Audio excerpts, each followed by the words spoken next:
All right, set this right here. Don't nobody judge. I work a lot anyway. Chapter 2, The Youngest No More. I thought becoming an adult would feel different.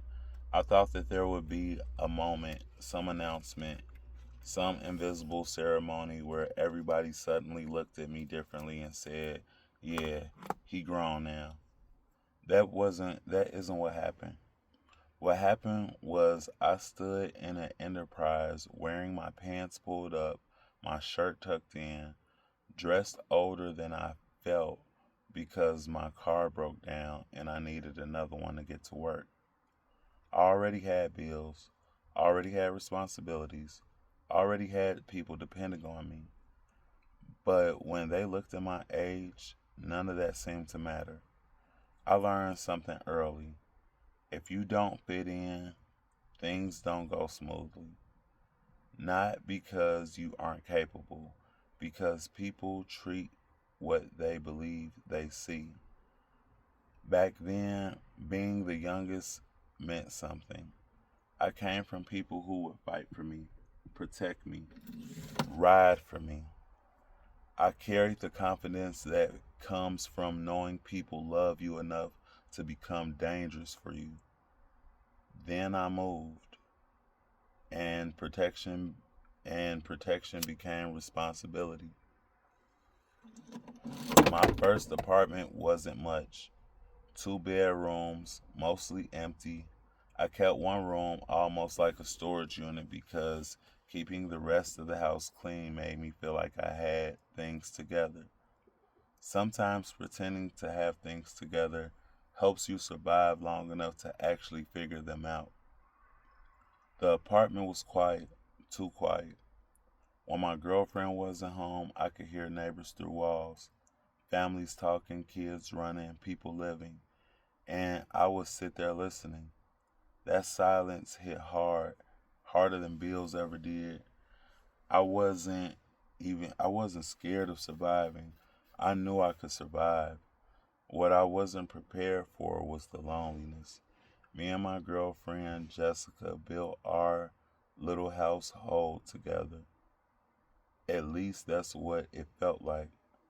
I worked, I made sure transportation stayed together, made sure bills got paid, bought her a car, made sure food existed, made sure she wasn't necessarily helpless. Well, made sure food existed. She wasn't necessarily helpless, but I felt powerful providing. I felt useful. I felt valuable. I felt like Superman. People later in life would say things like, "My man got two jobs." I got four right now.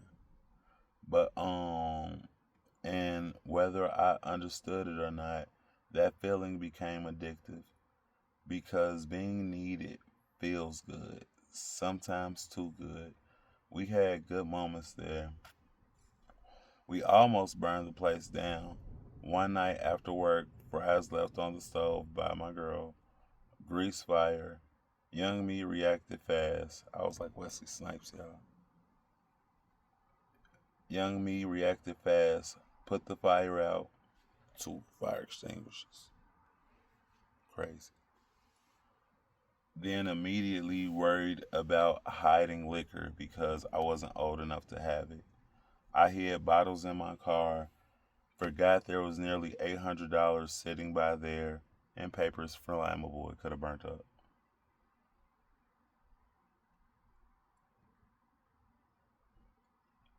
That tells you everything you need to know about how young I still was. I spent a lot of time drinking in those days, not because life was terrible, mostly because quiet is loud when you don't know what to do with it. Music music wasn't an escape, music was work. Me and my brother-in-law JG had a rap group called The Block. We created music to sell. TV wasn't really my thing. Games weren't really my thing. So sometimes it was just me and alcohol and silence. Then came Lawrence, my favorite cousin. He had nowhere to go after problems at his brother's place. So I let him stay. I trusted him. I had a car my mother I had a car my mother bought me, a two-tone Crown Vic LTD, one of my first real cars. The car carried me between Gary and Indianapolis before Indianapolis ever became home. I had 412s, some of those square boys too. Two TVs in my car. It was little TVs back then. A sound system people noticed, baby. I was banging on me. People loved sitting in that car, including Lawrence. I would let him sit in it and listen to music while I worked. Then one day he simply left. I remembered disbelief more than anger, embarrassment more than betrayal. Because how does your favorite cousin decide you're the one to play? I eventually found the car. Some random light skinned dude driving was sitting in it, listening to my music. The car came back, but not really. Different radio, different speakers, no key, peeled steering wheel. Something about it changed after that. Or maybe something about me did. No announcement when you become a man. Nobody gathers everybody together and says, "Congratulations, you made it." Mostly you just keep showing up, keep paying, keep carrying, keep pretending you know what you're doing until one day you realize you stopped pretending a long time ago. Now I'm a child no more. This feels like a strong skeleton. Okay, okay. What do y'all think about that? That that sounds like a good rough draft of a chapter, I think. But shit, let me know what y'all think.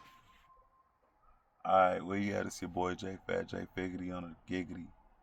Fuck with me.